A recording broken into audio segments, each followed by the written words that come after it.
Buen día, hermanos.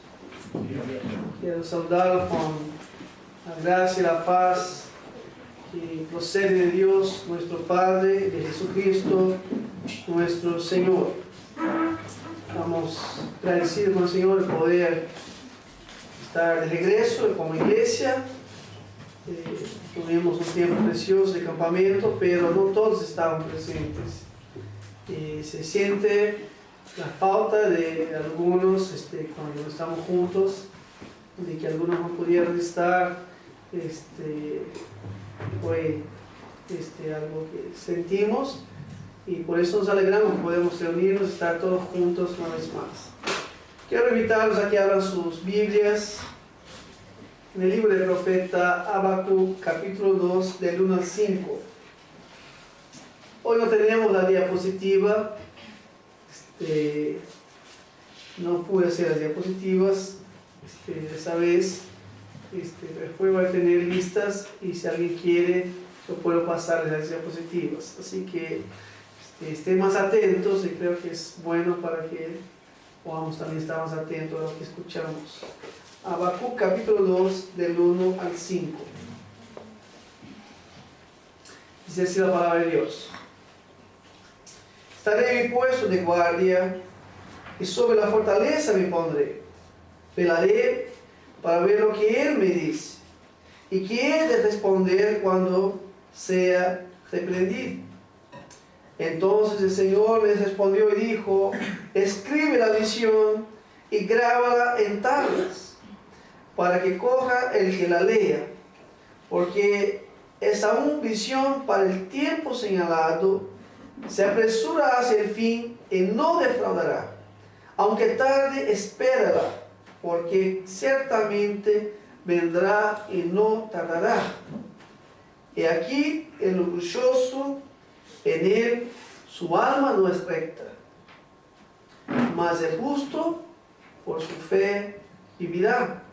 Además, el vino traiciona al hombre arrogante, de modo que no se queda en casa, porque ensancha su garganta como el Seol, y es como la muerte que nunca se sacia.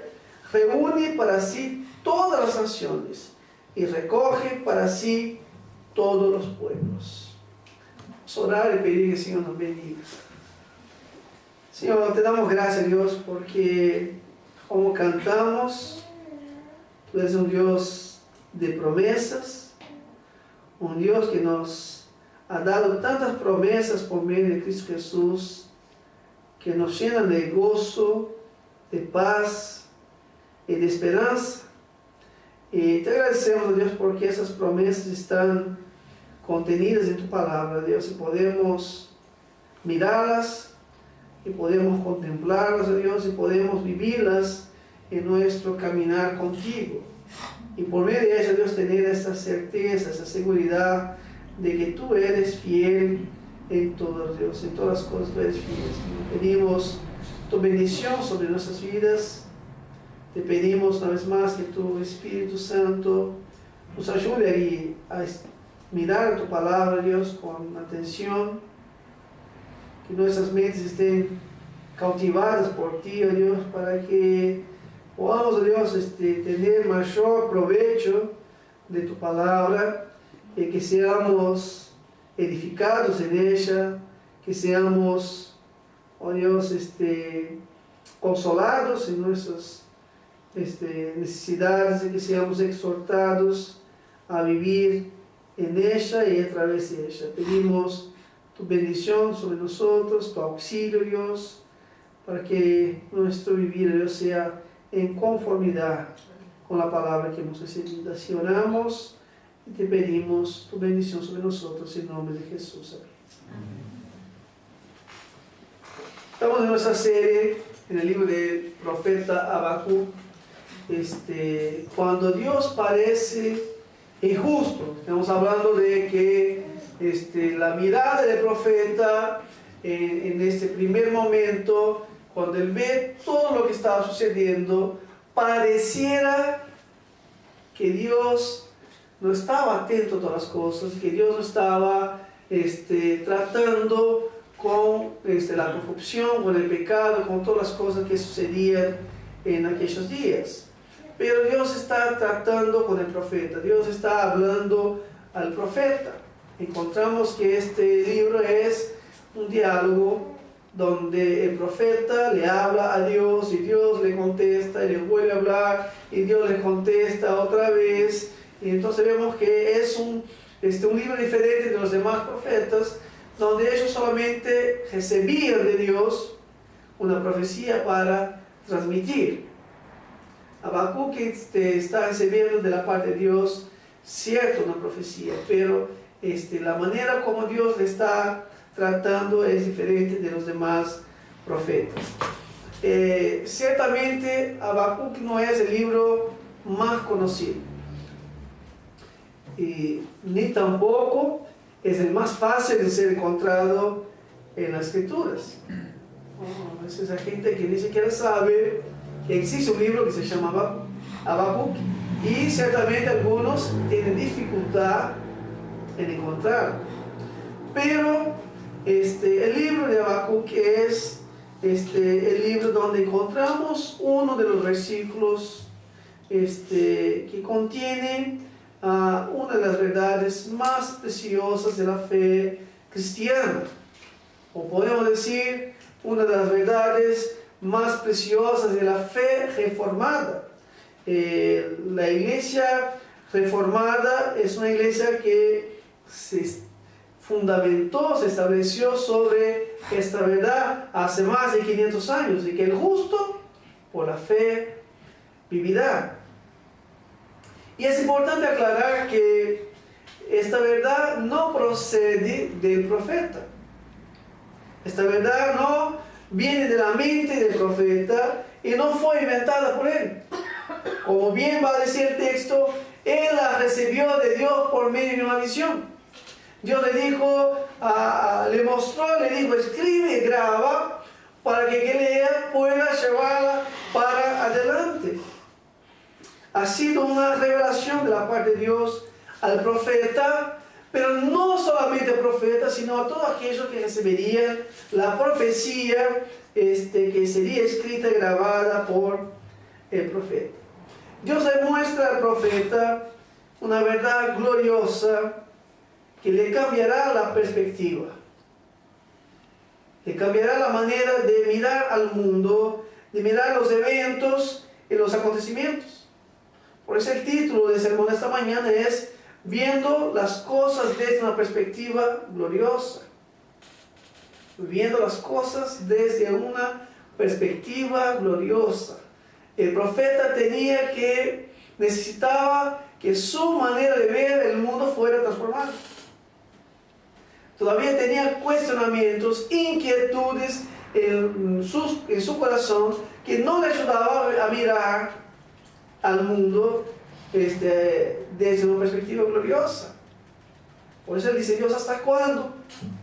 Te clamaré y no me escucharás.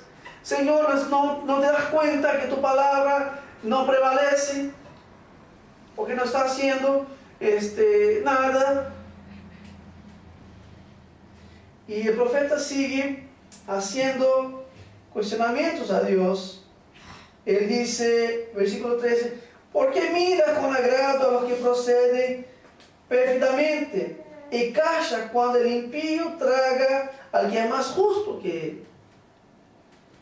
La visión del profeta necesitaba ser transformada por Dios. Porque nosotros no podemos mirar los acontecimientos de este mundo, no podemos mirar los eventos que suceden en nuestras vidas de una manera gloriosa si nuestra perspectiva y manera de mirar no es transformada por Dios.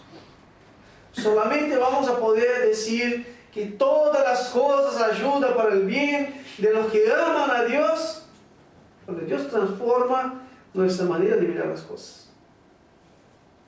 Porque si no, nosotros no vamos a poder mirar desde esa perspectiva. Y el profeta venía sufriendo en ver la iniquidad entre su pueblo. Él lo dijo en el versículo 2 de capítulo 1. Dice: ¿hasta cuándo, Señor, pediré ayuda y no escucharás? Clamaré a ti, violencia no salvarás. ¿Por qué me hace ver la iniquidad? Me hace mirar la opresión. El profeta venía sufriendo en ver la iniquidad, la opresión, la violencia en medio de su pueblo. En ver que la ley de Dios no era obedecida. Y lo que prevalecía a sus ojos era la injusticia. Y por eso, en medio de su angustia, él clama por ayuda y clama por salvación.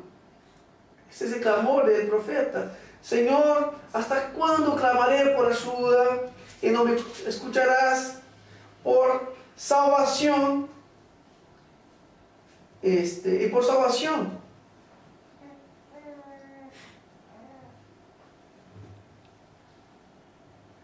Y Dios le contesta al profeta diciendo que Él escucha el clamor y que Dios está actuando. En medio de su angustia, Él clama a Dios y Dios le contesta. Pero la respuesta de Dios le hace aumentar la angustia. Porque Dios le dijo en versículo 6 que levantaría los caudeos para corregir a su pueblo. Dios está diciendo: yo voy a tratar con la iniquidad, con la opresión, con todo lo que está pasando, pero voy a levantar este pueblo que será para mi vara, para corrección de mi pueblo. Y esto entonces le genera mucho más angustia, porque el profeta entendía que su pueblo, que su gente necesitaba corrección, pero tenía dificultad en que Dios levantara un pueblo que fuera a sus ojos mucho más injusto, impío, para castigarlos, para corregirlos. El profeta estaba correcto en todo lo que él veía. Había corrupción, había opresión, había iniquidad, pero estaba equivocado en cuanto a su visión de Dios, en cuanto a su perspectiva de las cosas como Dios estaba tratando. Porque Dios escucha, responde, y porque Dios reina soberanamente, teniendo control de todas las cosas. Y eso es lo que Dios le contesta en sus primeras inquietudes y cuestionamientos. Y cuando Dios responde entonces al profeta, su angustia es aumentada, ahora no por falta de respuesta o por falta de acción de Dios, sino que su angustia es aumentada por la manera como Dios responde soberanamente. O sea, Dios obra libremente, independiente del querer del hombre o de las expectativas del hombre. Por lo tanto, en versículos 6 al 11, Dios le dice al profeta que él iba a hacer, pero no era como el profeta esperaba, y por eso, versículos 12 hasta el 17, el profeta vuelve a rever sus conceptos de Dios.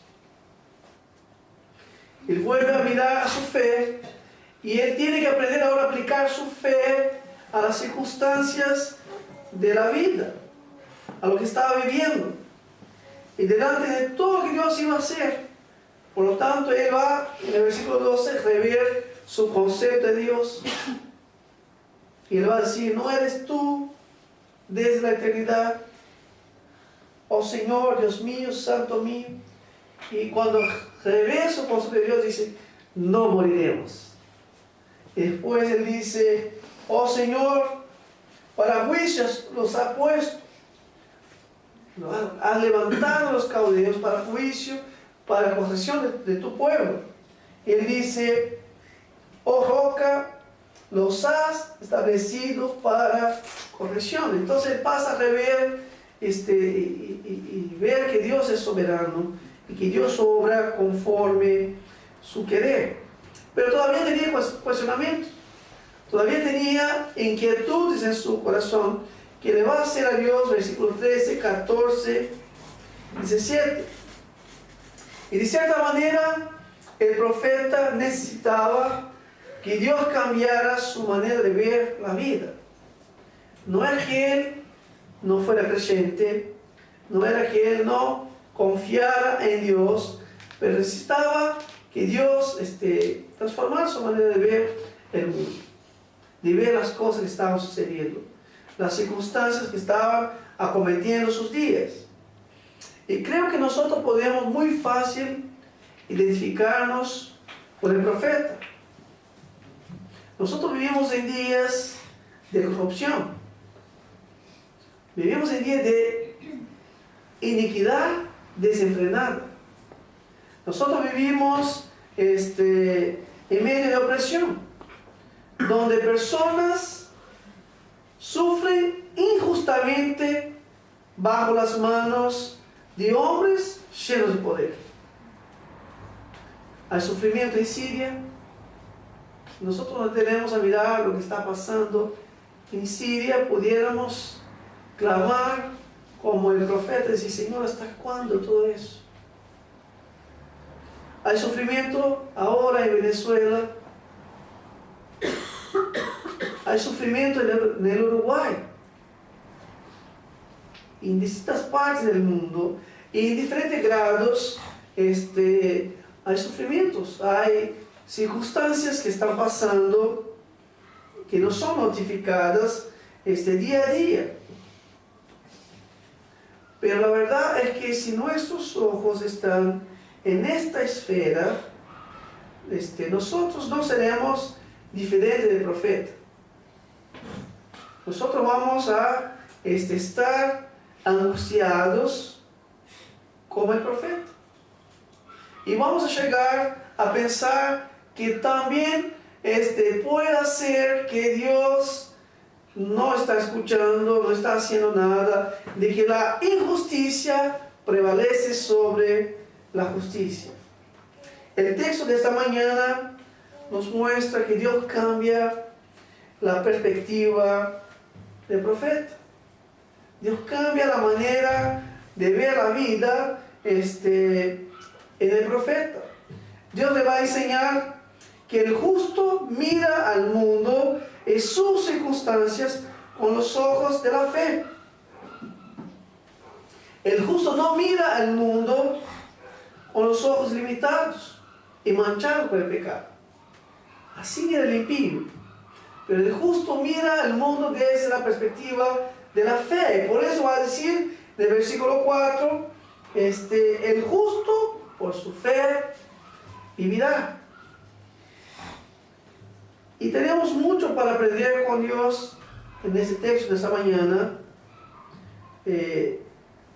porque también nosotros tenemos esa tendencia de querer andar por vista, querer andar en esta esfera y mirar las cosas desde una perspectiva de una justicia que no pasa de trapo, de inmundicia. Y nosotros necesitamos que Dios cambie nuestra manera de ver las cosas, una manera que sea gloriosa y que nos llene de esperanza, consuelo, para que podamos vivir desde esta perspectiva. Para que nosotros no pensemos de manera equivocada, para que no pensemos nosotros que hay injusticia en Dios, para que no pensemos que el mal triunfa sobre la vida de los que confían en Dios.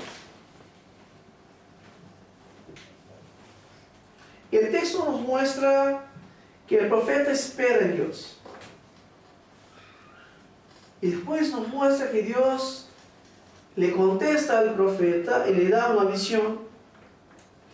Y por último, nos muestra que Dios le hace ver la diferencia o el contraste entre el justo y el impío.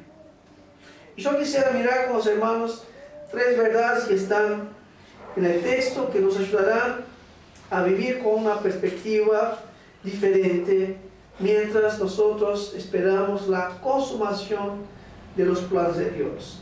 La primera verdad que encontramos ahí en el texto es que el profeta espera para ver lo que Dios le mostraría. Versículo 1. Estaré en mi puesto de guardia y sobre la fortaleza me pondré, velaré para ver lo que Él me dice y quién es responder cuando sea reprendido.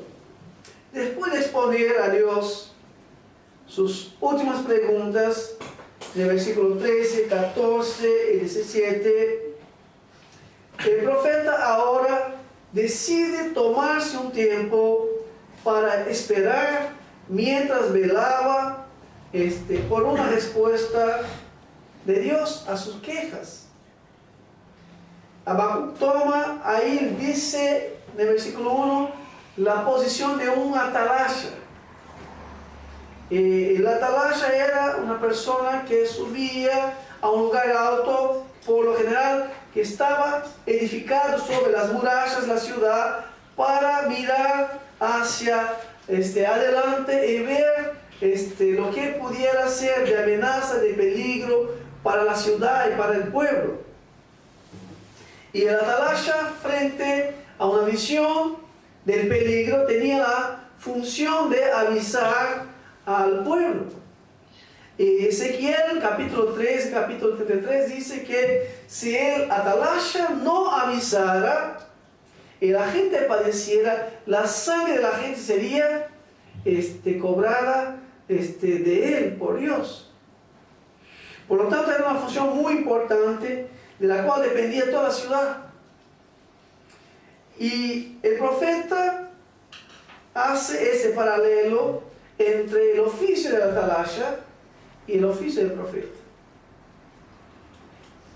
Y vemos que es muy pertinente, pues la función del profeta es recibir del alto una visión de la parte de Dios y avisar al pueblo de peligro, proclamar al pueblo de la parte de Dios el peligro que está por venir.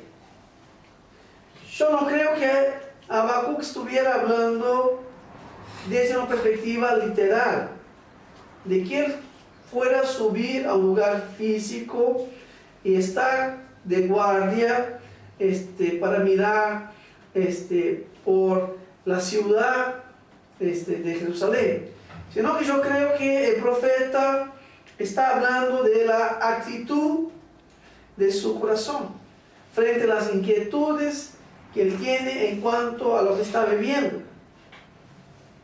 Él trata de revelar cuál era su actitud frente a la expectativa por una respuesta para su cuestionamiento que había hecho a Dios. O sea, el profeta presenta a Dios sus motivos de oración y ahora velaba y esperaba por una respuesta de Dios. Habacuc revela que aunque él era profeta de Dios, él no tenía respuesta para todos sus cuestionamientos. A veces pensamos que ellos sabían todas las cosas, tenían la respuesta para todas las cosas, pero Habacuc nos muestra que aunque era profeta de Dios, él no sabía todas las cosas. Él no tenía respuesta para todas las cosas, sino que él esperaba en Dios para entender todas las cosas. Él dice que subiría para velar y esperar, para ver lo que Dios le diría. O sea, él entiende que es Dios quien tiene la respuesta para las inquietudes de su pueblo. Muy diferente de los profetas del tiempo presente, de los pseudos profetas que dicen tener revelaciones para todas las cosas, que tienen respuesta para todas las cosas. Y muchas son las personas que acuden a ellos en lugar de acudir a la palabra de Dios. En lugar de acudir a la palabra de Dios, van a los hombres para ver si los hombres tienen respuestas para las angustias de sus corazones. Habacuc espera en Dios y espera. ¿Y por qué espera en Dios? Porque no siempre Dios responde a nuestro tiempo. Muchas veces, y no son pocas las veces, hay que esperar. Y por lo tanto, él dice que subiría a la fortaleza y que se iba a poner a velar para ver lo que Dios le diría. O sea, el profeta nos enseña que debemos orar y esperar.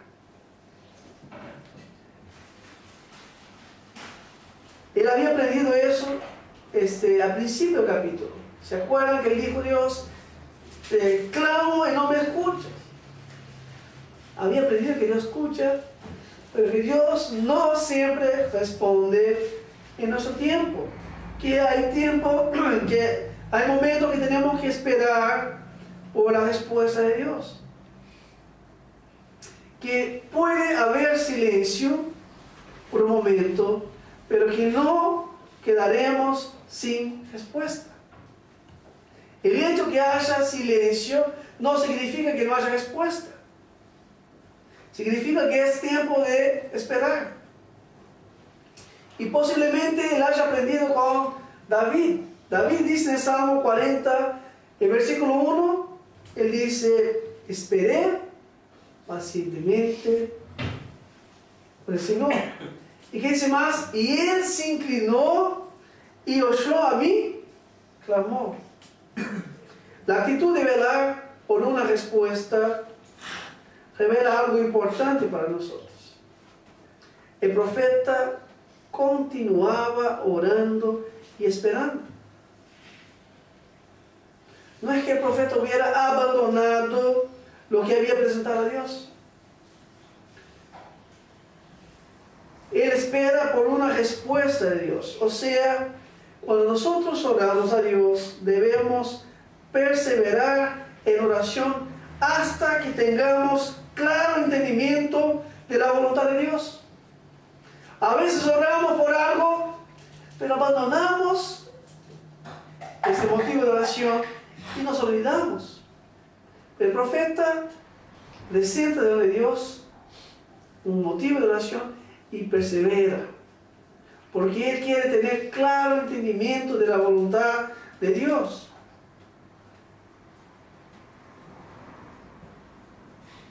Habacuc está puesto de guardia esperando por la respuesta de Dios. Él había orado a Dios y ahora espera la respuesta de Dios. Y él nos enseña que el que habla necesita tener oídos para oír, porque Dios responde. La oración no es un monólogo, sino que es un diálogo con Dios. Nosotros le hablamos a Dios y Dios nos responde. Y Dios nos responde y nos habla por medio de su palabra, como mirábamos en esta mañana en la escuela dominical. La espera del profeta revela el carácter de su fe. Y cuando miramos la historia de los hombres de Dios, los hombres de fe no solamente oraban, pero sino que esperaban en Dios por una respuesta. Cuando nosotros esperamos en Dios, entonces creceremos en mirar el mundo no desde una perspectiva nuestra, sino que vamos a crecer y aprender a mirar el mundo desde una perspectiva de Dios. Porque esperamos en Él, esperamos la respuesta que viene de la parte de Dios. Podemos preguntarnos en esta mañana, ¿qué haces cuando oras? ¿Esperas en Dios? ¿O te pones impaciente? ¿O te pones a mirar las cosas desde su perspectiva? El profeta nos enseña que para poder mirar las cosas desde la perspectiva de Dios, tenemos que esperar en Dios. Mientras esperamos, velamos. Es a Dios a quien debemos llevar nuestras inquietudes. Es a Dios a quien debemos esperar pacientemente por su respuesta. La segunda verdad que encontramos en el texto es que el profeta recibe un mensaje de Dios. Versículos 2 y 3. Entonces el Señor me respondió. ¿Quién le respondió? El Señor. ¿Y qué le dijo el Señor?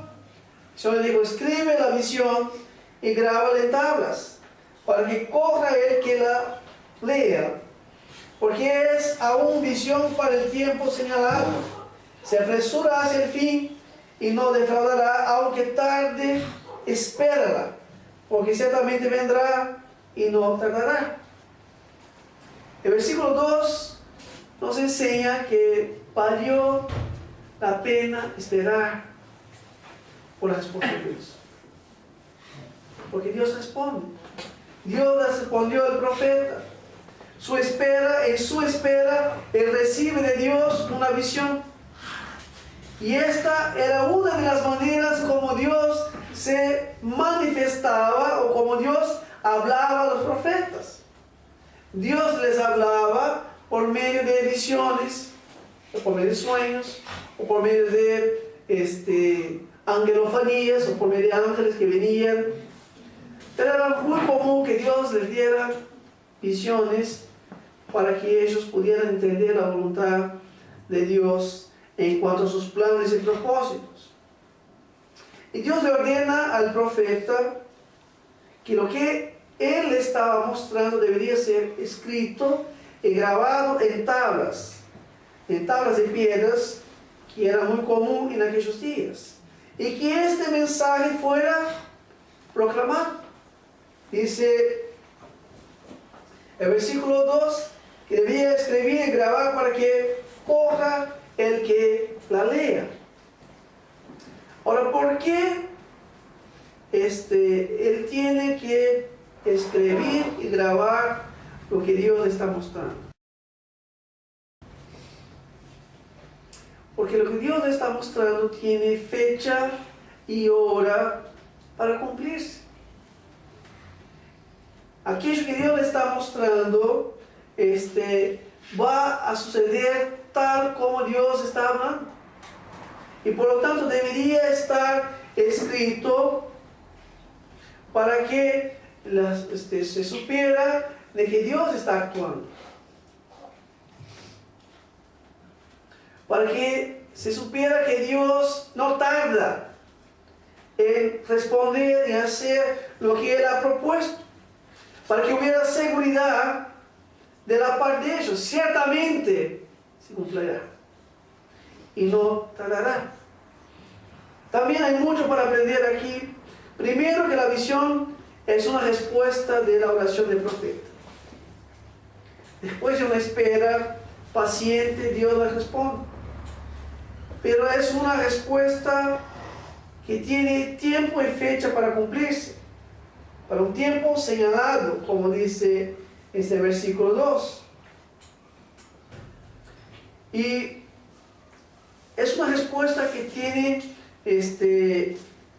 un propósito de traer consuelo, esperanza al pueblo de Dios. ¿Por qué? Ciertamente se cumplirá. La visión no es fruto de la imaginación del profeta. La visión no es fruto de los sentimientos del corazón del profeta. Como pasa en los días de hoy, las personas abandonan la palabra de Dios para hablar de fábulas y los sentimientos de un corazón engañoso y corrupto. No es el caso del profeta. No nace en su imaginación. No es, yo he sentido tal cosa. No, él recibe de Dios y escribe como Dios ha ordenado. Es Dios quien le da la visión y es Dios quien ordena que se escriba, para que su palabra se perpetuara para la generación presente y para la generación que viniera después de ellos. La palabra escrita tenía como propósito traer conocimiento de la voluntad de Dios, para que el que lea pudiera llevarla adelante. La palabra escrita tenía como propósito traer orientación al pueblo de Dios. Y tenía como propósito evitar que hubiera desvío o que hubiera enseñanza contraria. Por eso Dios ordena que se escriba. Y un otro propósito también era que esta palabra fuera proclamada. Dice el versículo 2, para que corra el que la lea. Una vez más la figura del atalaya que recibía el mensaje iba corriendo para llevar el mensaje. ¿Se acuerdan cuando Joabe da fin a la vida de Absalón? Y entonces Joabe elige a un hombre para llevar las noticias a David. Y hay un otro que se levanta también que quería hacerlo. Pero Joab dijo, vos no vas a llevar, va a ser este que va a llevar. Y había una atalaya en la torre que esperaba y miraba. Y cuando vio dijo, viene uno, pero viene otro. Porque el que recibía el mensaje tenía que salir cogiendo para llevar el mensaje. Era el propósito de Dios que su revelación fuera de conocimiento de aquellos que estaban viviendo aquellos días y también aquellos que vendrían después de ellos. Y el versículo 2 nos enseña algo importante. Dios habló al profeta por visión, pero Dios habló al pueblo por las escrituras. El profeta recibe la visión, la escribe y entrega al pueblo. Y así es en los días de hoy. Dios ya no habla más por medio de visiones. Dios ya no habla más por medio de nuevas revelaciones. Dios nos habla por medio de su palabra, por medio de las escrituras. Y para nosotros discernir, podamos discernir la voluntad de Dios, entender la voluntad de Dios, ¿qué tenemos que hacer? Leer la Biblia. Lea la Biblia, busquen la Biblia para conocer la voluntad de Dios. Muchas de las respuestas de las oraciones que esperamos están escritas aquí. Tenemos que leer para entender la voluntad de Dios. Segundo, Dios quería que su palabra fuera proclamada. Y Dios quiere lo mismo hoy en día. Dios quiere que prediquemos su palabra con fidelidad a lo que está escrito. El que leyera lo que estaba escrito debería hablar de lo que estaba escrito. Porque esa es la voluntad de Dios. El mismo Señor Jesús nos ha ordenado para predicar el Evangelio a todas las naciones, a toda criatura. De manera que esta es la voluntad de Dios también para su iglesia. Nos dice el versículo 3 que la visión era para un tiempo señalado, para un tiempo determinado. O sea, Dios tiene los tiempos establecidos. O sea, Dios está diciendo al profeta que él no se preocupe, que Dios llevará a cabo sus propósitos. El profeta estaba preocupado con el hecho de que Dios usaría una nación impía para castigar a su pueblo. Dios está haciendo, no te preocupes, yo detengo los tiempos en mis manos y yo llevaré a cabo todos mis propósitos y ninguno de ellos fallará. Y eso estaría escrito para los demás también, para que cuando ellos leyeran la palabra escrita pudieran cobrar ánimo y aliento, sabiendo que Dios no tarda, de que Dios cumple su propósito y que Dios tiene todos los tiempos establecidos y que nada escapa de sus manos. Por eso Dios dice que escribiera con tales palabras, ciertamente se cumplirá. Aunque tarde, espérala, porque ciertamente vendrá y no tardará. Qué bendición la nuestra de tener la palabra de Dios, de poder contemplar todo lo que Dios ya ha establecido. ¿Cuántas de las promesas de Dios ya se han cumplido? Cuando miramos la palabra de Dios podemos contemplar que mucho de lo que Dios ya habló en el pasado ya se cumplió. Y esto genera en nosotros una certeza, que lo que falta para cumplirse se cumplirá tal cual Dios ha revelado. Por eso está escrito para traer ánimo, aliento, esperanza a los demás.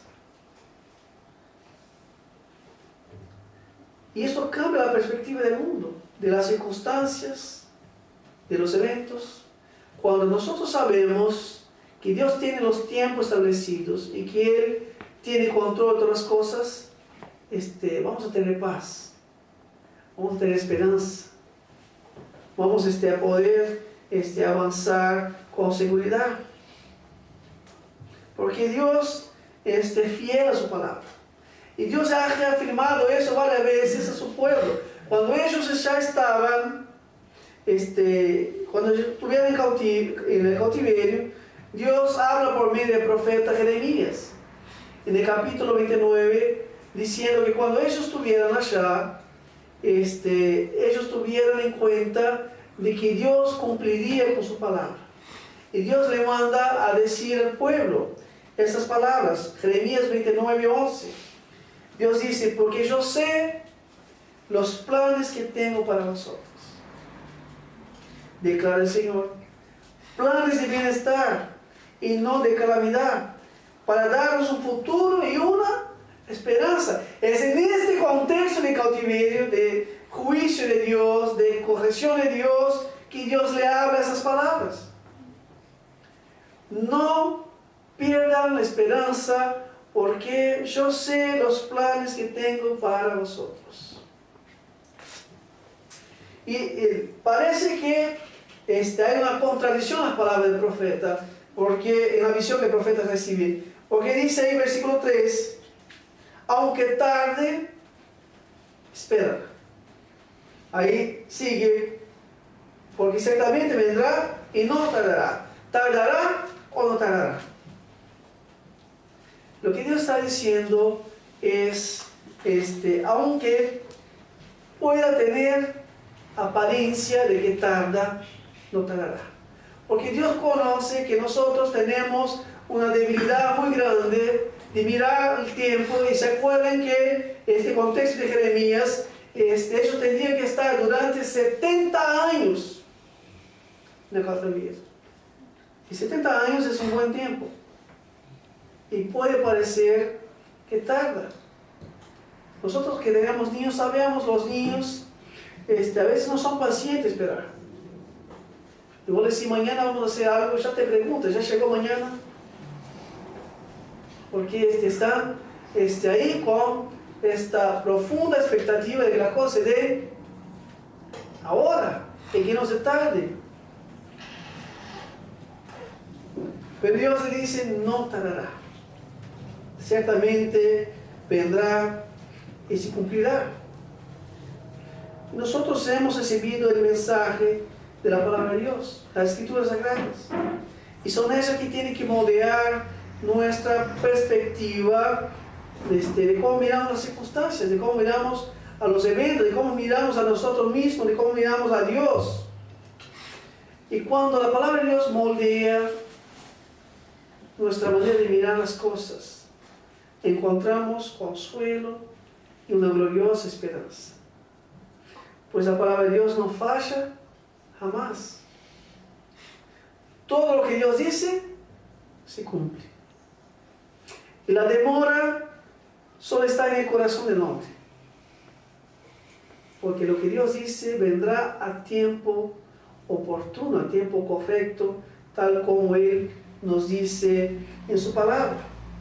Y es esta palabra que somos llamados a proclamar al mundo. Una tercera verdad que encontramos en el texto es que el profeta aprende cómo debe vivir el justo delante de Dios. Cómo debe vivir el justo delante de Dios. Versículos 4 y 5 encontramos el contenido de la visión. En versículo 1 miramos que el profeta espera en Dios, vela esperando por la respuesta de Dios. Versículos 2 y 3 encontramos que Dios le da una visión, pero versículos 4 y 5 es donde encontramos el contenido de la visión, lo que Dios le ha mostrado al profeta. Y lo que Dios hace es mostrarle un contraste entre el justo y el impío. Al impío Dios llama, mira el versículo 4 y 5, orgulloso. Y aquí él, orgulloso. En él su alma no es recta. Versículo 5, Dios dice que el impío es arrogante. Y Dios habla de su destino haciendo referencia al juicio que vendría sobre los caldeos. Dios había levantado a los caldeos para ser vara, para corregir el pueblo de Dios. Pero ellos se volvieron adoradores de sí mismos. En el capítulo 1 hemos visto lo que el profeta menciona, de que adoran a su poder, de que ofrecen sacrificios para adorar a ellos mismos, pensando que ellos eran soberanos y todopoderosos.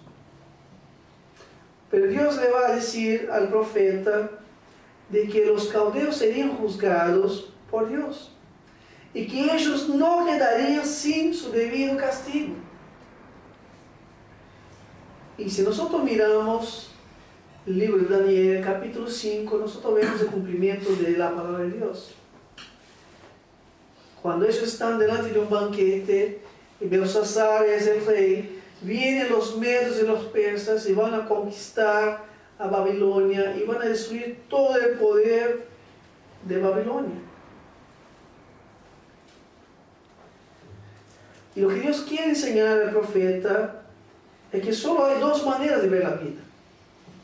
Uno puede ver la vida desde la perspectiva de la fe o desde la perspectiva de la incredulidad. Los que miran por la fe tendrán que vaciarse de sí mismos, reconocer su miseria y pecado y someterse a la palabra de Dios para poder encontrar salvación y una justicia que procede de la gracia.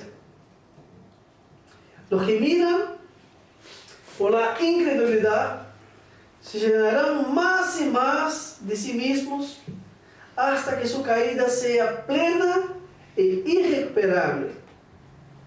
Y el gran contraste está en que el justo vivirá por fe y el impío vivirá por sí mismo. Y el versículo 4 y 5 entonces nos muestran que los caldeos revelan cómo es el corazón de aquellos que no confían en Dios, que están llenos de sí mismos. Dice el versículo 4, su alma no es recta. ¿Cómo es el corazón del impío? ¿Cómo es la manera de vivir del impío? Su alma no es recta. ¿Por qué no es recta? Porque no anda en conformidad con la rectitud de Dios. Porque son opuestos a Dios. Porque Dios dice claramente en su palabra que Dios resiste a los soberbios. Los caldeos despreciaban a Dios. Ellos adoraban a sí mismos, ellos adoraban a su poder, adoraban a sus ídolos, pero no adoraban a Dios. Y el orgullo y la soberbia de ellos es lo que se convierte en su propia decadencia. Aprendemos con los caldeos que el orgullo y la soberbia es el trampolín de la desgracia. Dice la Biblia, los que se exaltan serán humillados. Dice, su alma no es recta. porque el concepto de rectitud que tienen ellos no es recto. El orgulloso mira a sí mismo y piensa que todo está bien. No, yo estoy bien, yo no necesito de Dios, yo sé cómo manejar las cosas, y si yo a Dios lo creo a mi manera, lo manejo a mi manera. O el orgulloso piensa que lo que le pasa a él nunca es justo, porque él piensa que él merece mucho más de lo que tiene recibido. Por eso Dios le compara, en el versículo 5, le hace ahí el empleo de algunas figuras, diciendo que este soberbio es insaciable. Él dice que es como el borracho que es dependiente del vino. Versículo 5 dice, además, el vino traiciona al arrogante. O sea, él se embriaga de sí mismo. Él siempre quiere más de sí mismo. Siempre piensa más sobre sí mismo. O otra figura usada en el versículo 5, él es como el sepulcro o como la muerte.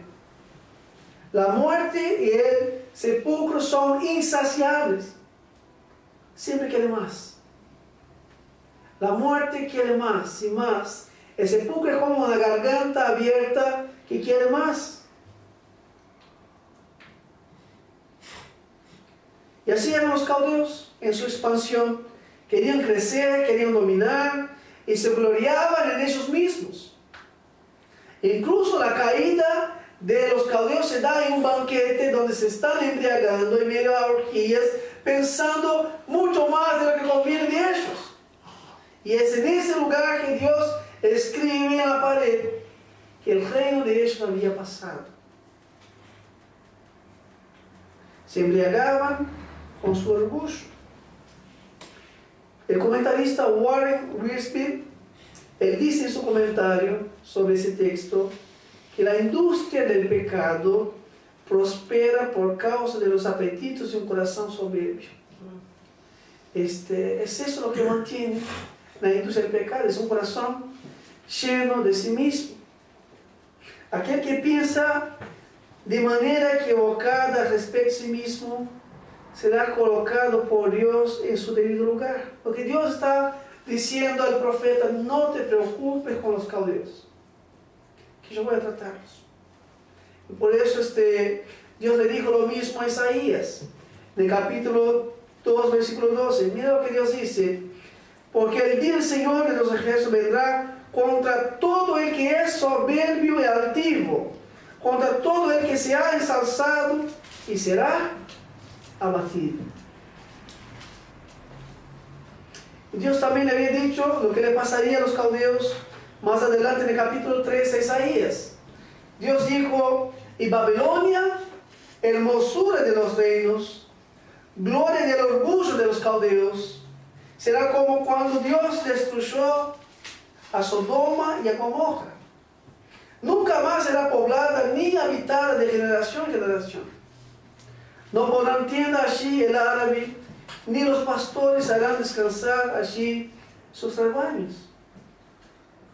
Eso dijo Isaías, antes que se hubieran levantado los caldeos.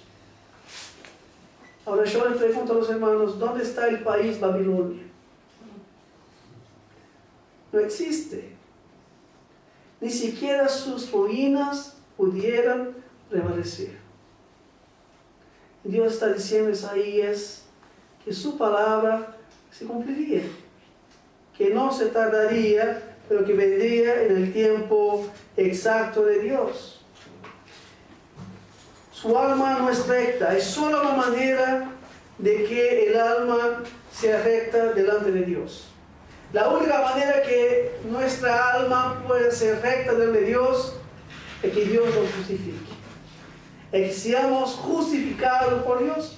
Por eso el versículo 4 termina diciendo, mas el justo por la fe o por su fe vivirá.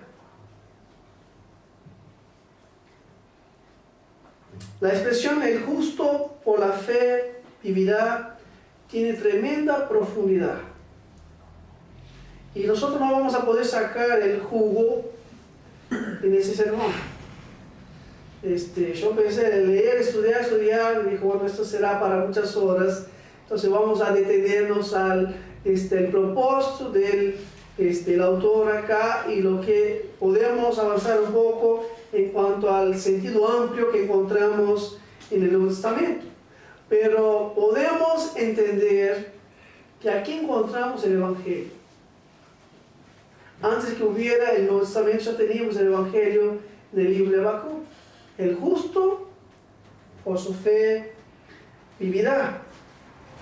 La promesa de Dios al profeta es que su pueblo no sería destruido con los caldeos. Y ellos deberían aferrarse a esa promesa de Dios.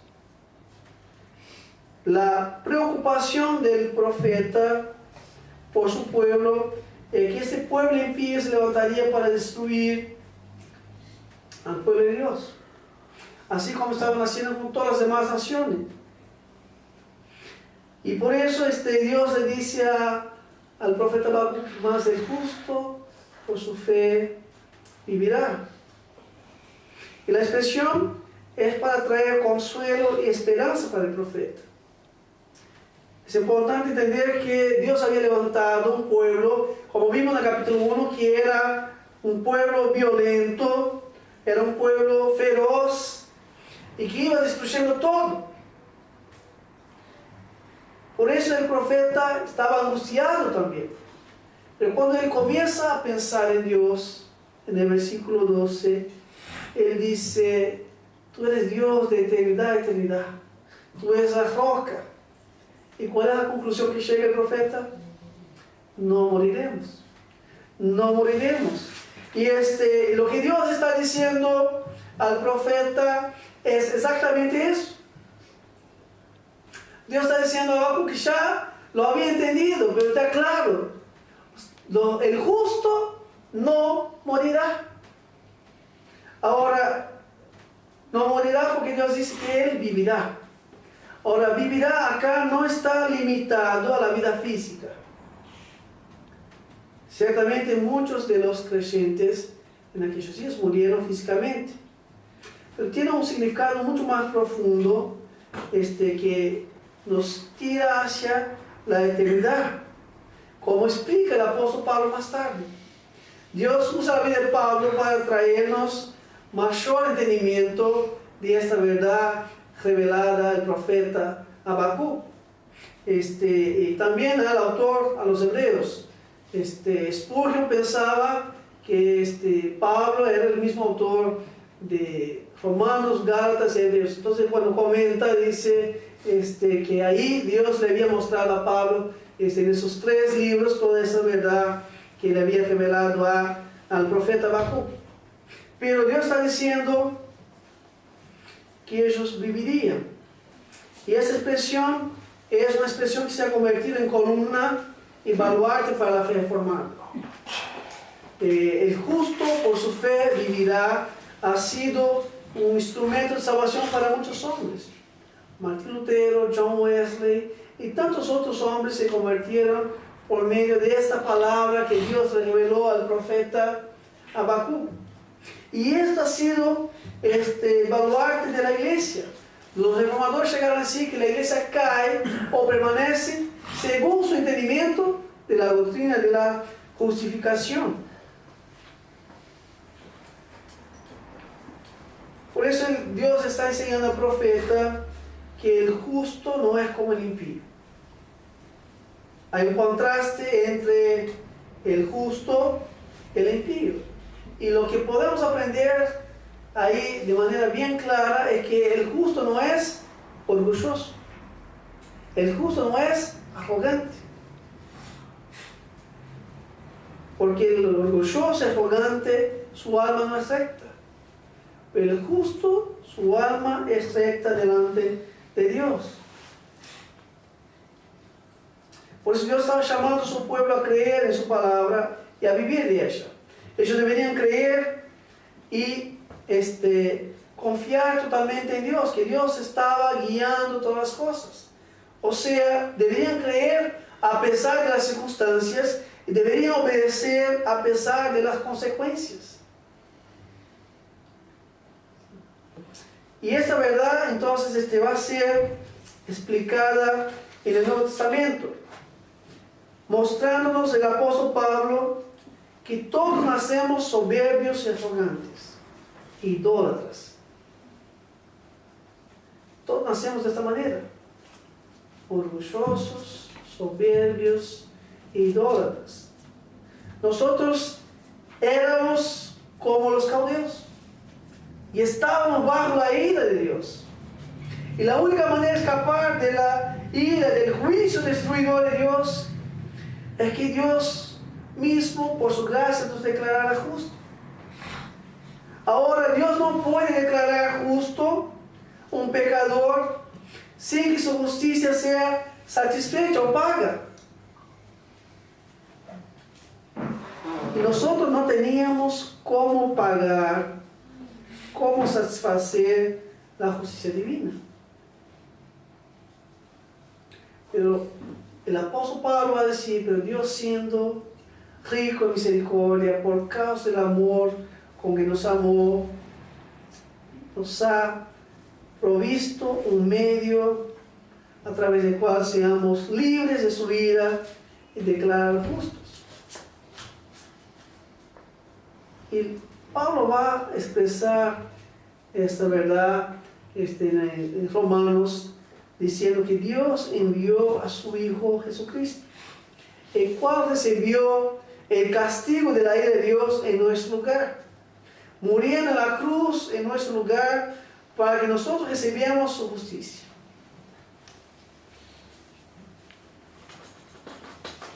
¿Y cómo nosotros recibimos la justicia de Cristo? ¿Cómo somos declarados justos por Dios? Por medio de la fe. Por eso Pablo dice en capítulo 5 de Romanos, justificados pues por la fe tenemos paz para con Dios. Por medio de la fe en la persona y en la obra de Jesucristo, nosotros somos declarados justos por Dios. Pero esto tiene que pasar por la humillación. Tenemos que creer que somos pecadores y que merecemos la ira de Dios. Y debemos creer que Dios ha enviado a su Hijo para morir en nuestro lugar y para pagar por nuestros pecados, para que seamos perdonados y seamos declarados justos por Dios.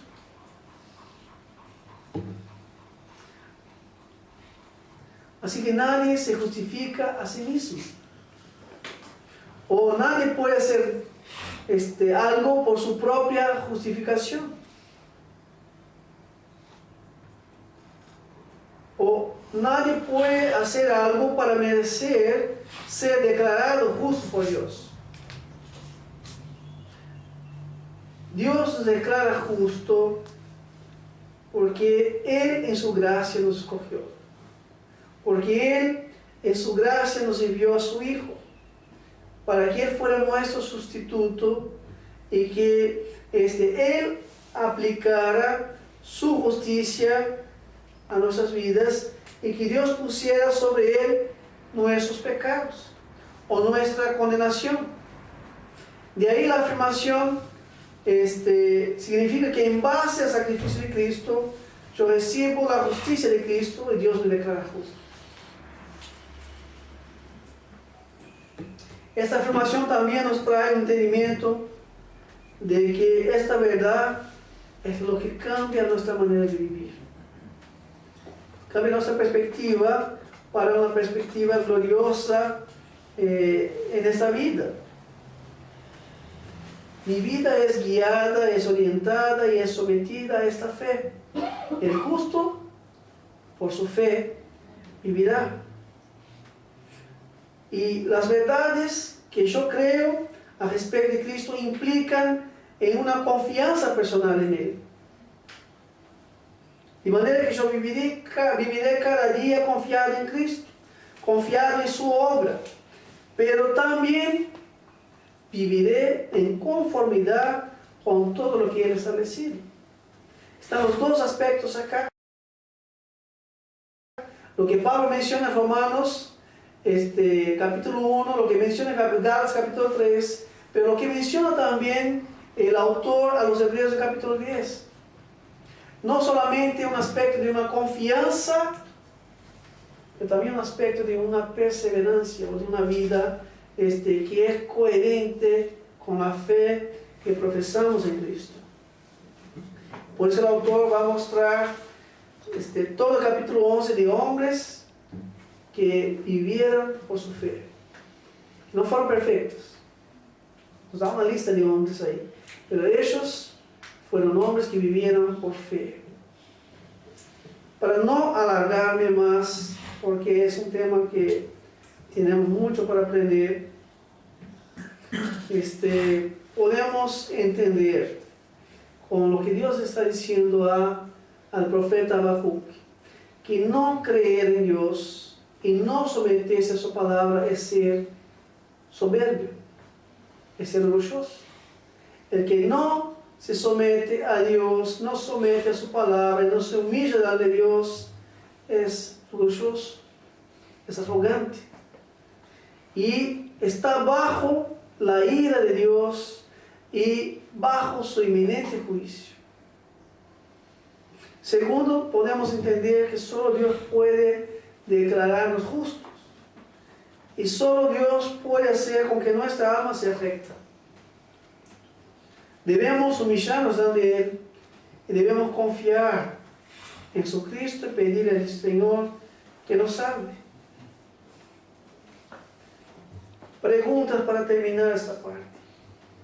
¿En quién confías? ¿En quién confías tu vida? ¿O a quién confías tu vida? Si confías en ti mismo, sos soberbio. Si confías en ti mismo, sos arrogante, sos orgulloso. Y su alma no es recta frente a Dios. Ahora, si decís que confías en Dios, que confías en Jesucristo, la pregunta es otra. Revela tu vida, revela tu manera de vivir esta confianza. ¿Es tu manera de vivir coherente con su fe en Jesucristo? Termino diciendo que para los impíos no hay consuelo, no hay esperanza. Ellos jamás tendrán una perspectiva gloriosa para mirar la vida.